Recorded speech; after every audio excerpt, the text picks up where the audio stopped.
Utamakan keselamatan dan kesehatan kerja. Dalam melakukan pekerjaan apapun, sejatinya pekerja memiliki risiko terhadap kesehatannya. Risiko dalam bekerja tidak hanya kecelakaan kerja saja, tetapi juga risiko penyakit akibat kerja. Apa itu penyakit akibat kerja? Menurut Hedi Ilma, penyakit akibat kerja adalah gangguan kesehatan baik jasmani maupun rohani yang ditimbulkan atau diperparah karena aktivitas kerja atau kondisi yang berhubungan dengan pekerjaan. Saat ini tercatat ada 3 penyakit kerja yang paling banyak terjadi di Indonesia, diantaranya tuli, nyeri punggung belakang, dan penyakit kulit. Adapun penyebab penyakit akibat kerja yaitu faktor fisik seperti kebisingan, getaran, iklim kerja, radiasi, dan lain-lain.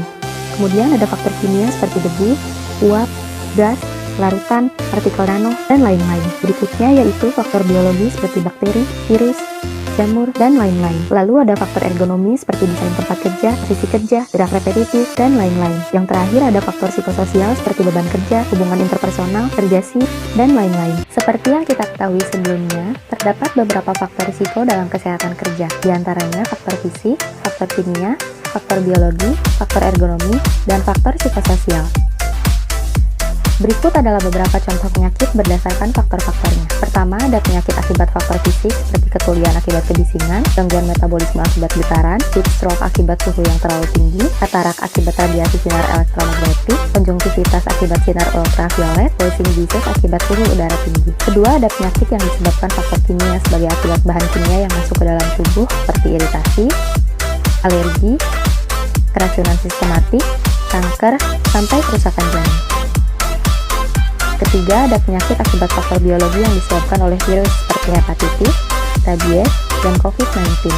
Kemudian yang disebabkan oleh bakteri seperti TBC, tetanus, dan ada juga yang disebabkan oleh parasit seperti schistosomia-sis. Keempat, ada penyakit dari faktor ergonomi sebagai akibat dari cara kerja, posisi kerja, maupun alat kerja seperti kelelahan fisik, nyeri otot, dislokasi, perubahan bentuk, dan deformitas tulang.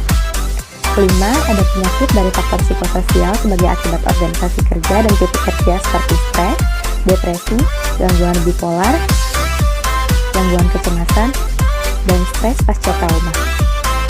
Setelah sebelumnya kita membahas faktor dan beberapa contoh penyakit akibat kerja, pertanyaan selanjutnya adalah bagaimanakah cara mendiagnosa penyakit akibat kerja? Ada 7 tahapan dalam menentukan diagnosa penyakit akibat kerja. Di antaranya, menentukan diagnosis klinis,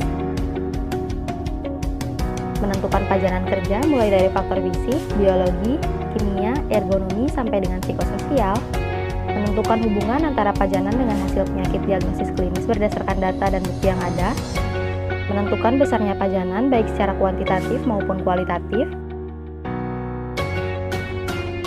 menentukan faktor peran individu seperti kedisiplinan dalam menggunakan APD,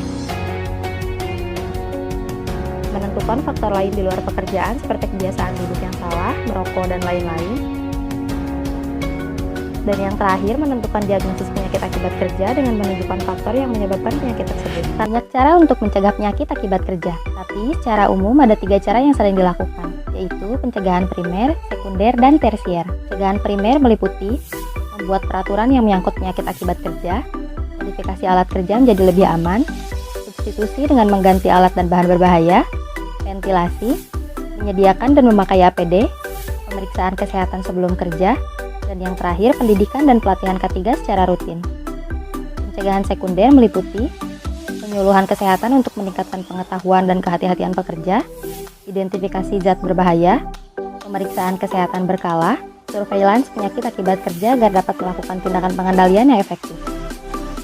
Pencegahan tersier meliputi mengistirahatkan pekerja, rotasi tempat kerja dari tempat terpajan, pemeriksaan kesehatan berkala untuk evaluasi penyakit.